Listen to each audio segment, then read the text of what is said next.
G'day, guys, and welcome to Training with Chuck.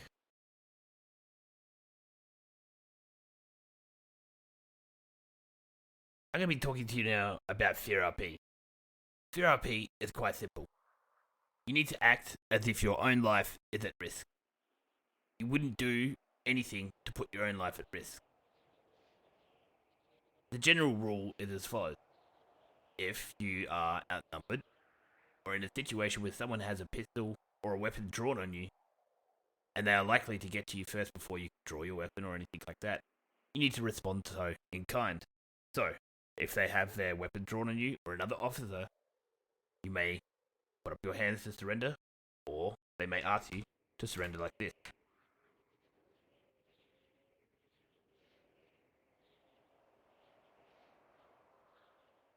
Just remember, whenever you are in a hostage situation as a police officer, you are not able to give them any police issued equipment. That means any equipment that has been issued to you by the police force from the armory, you are not allowed to hand over.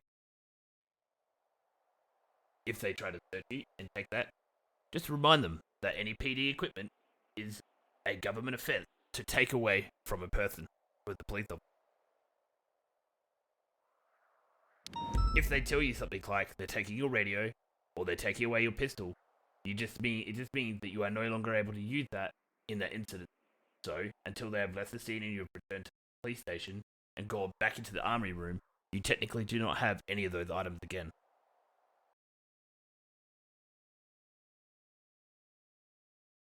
If you find you're in a situation when you need assistance, but you don't have the time to activate your radio, you can do a police arrest.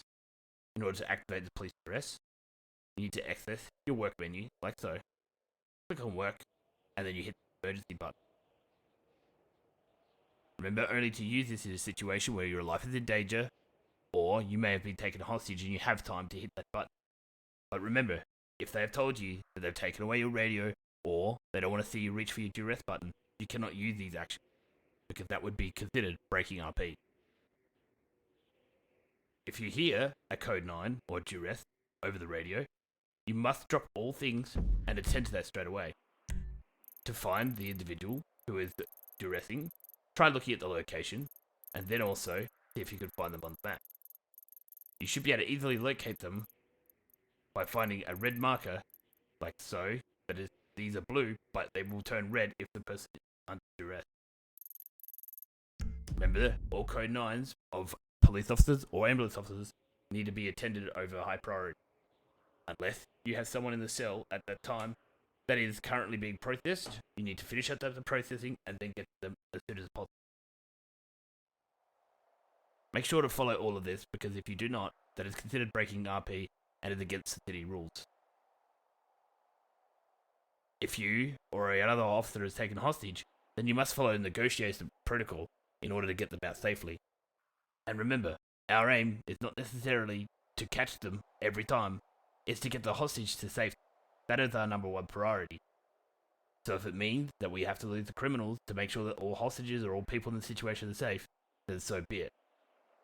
Remember, we're there to serve and protect, not catch and kill.